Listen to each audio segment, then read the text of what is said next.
You know the old maxim, practice makes perfect. If you want to be good at something, you have to practice. And if you want to be the best, you have to practice even more. Well, maybe not. A new study suggests that in general, practice alone can account for only about 12% of our success. Let's learn more from Alfie Kohn, author of The Myth of the Spoiled Child, challenging the conventional wisdom about children and parenting. He's in Newton, Massachusetts. Alfie, good morning. Good morning. First of all, what did the study show us?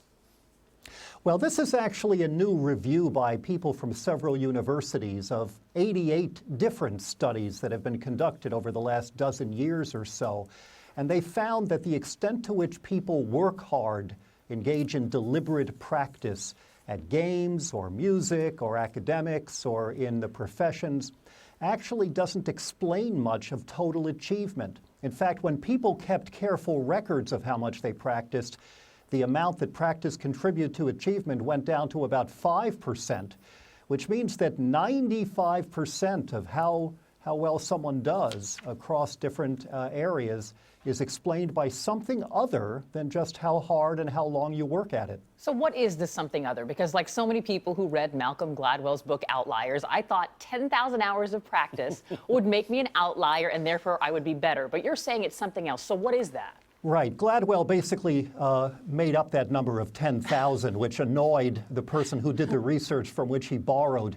But that original research did lead people to expect that most people who do very well can do well just by working hard.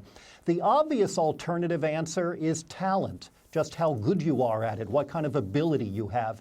But I don't think that's the only answer. I don't think that talent and practice are like on a seesaw, where if one goes up, the other goes down. I think one important contributor is how much you love what you're doing. So I like to ask the question the other way. Even if practice contributes to achievement, maybe that doesn't mean that people achieve at higher levels just because they practiced. The question then is, who decides to practice a lot? Right. And one answer to that may be people who just love playing the violin or playing basketball or writing or whatever. Another possibility is that people who do very well may be those who are very good at collaborating, who don't see achievement as just an individual result. That if they're good at it and they love learning from one another, that's the kind of thing we want to encourage in our children, because that too may lead to excellence. It also may matter how early in life you started something.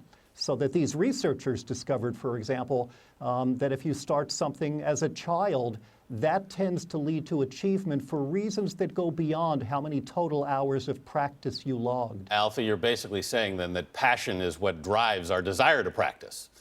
Well, it may be. I think all of these things, effort and practice and ability, interest, all of these things feed one another in a kind of auspicious instead of vicious circle. But a lot of research has shown that one of the great contributors to excellence across fields is the extent to which you're doing it because you love doing it. And that means that anything that undermines love of it, like rewarding people or making them compete, may actually get in the way of interest. Just when I was getting close to 10,000 hours of anchoring. Alfie Kohn, thank you so much.